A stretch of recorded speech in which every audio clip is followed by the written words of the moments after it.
As we learn more about Trump's cabinet nominations, one area where a big question mark remains is the Department of Education. Trump has said that he would do away with the department, but whether or not that is actually allowed to happen, significant changes are sure to rock the department. Reporter Yasmin Vassanian breaks down some potential outcomes. A consistent theme at his rallies and in interviews. They talked about the debt for student debt, and they failed on it.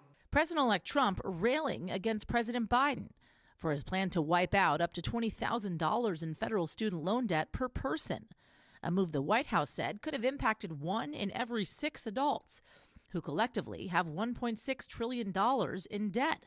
But the Supreme Court blocked the sweeping policy. So the Biden administration pivoted to expanding a patchwork of programs already in place to cancel debt. One example, the Public Service Loan Forgiveness Program, a Bush-era deal that forgives borrowers who go into certain public service jobs after 10 years of paying. Before President Biden, only 7,000 people wiped out loans under this program. Now, more than 1 million, according to his administration. In total, he says he's wiped out $175 billion for 4.8 million people. Experts do not expect a Trump White House to continue these programs, big or small. I would expect that President Biden's pending regulatory loan forgiveness provisions will be dropped on the cutting room floor. Trump's vice president-elect making the case that, in his words, forgiving student debt is a massive windfall to the rich. That claim, not so simple. The highest earners have the most debt, but even low-income students owe nearly $30,000 on average. Only about 40% of Americans think it's important for the federal government to provide student debt relief, according to an AP poll from May of this year, with a strong partisan split. So President-elect Trump may not continue those Biden plans. Here's what he says he will do.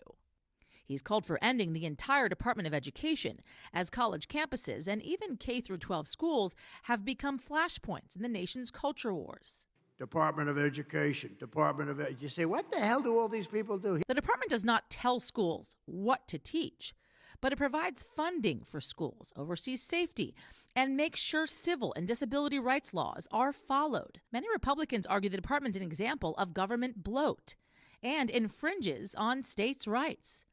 He could slash funding and staffing, but he might end up keeping it to fulfill some of the party's goals. Having a U.S. Department of Education allows them to pursue a lot of their own objectives. Some of those: universal school choice, supporting homeschooling, opposing what they call critical race theory and gender indoctrination programs, and promoting curriculum that includes, quote, love of country.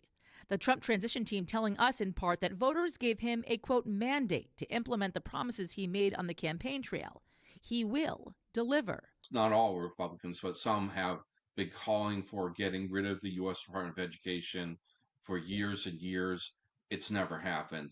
I don't think it's likely to happen. And it wouldn't be easy without 60 votes in the Senate, as a new administration brings uncertainty to the future of education in America.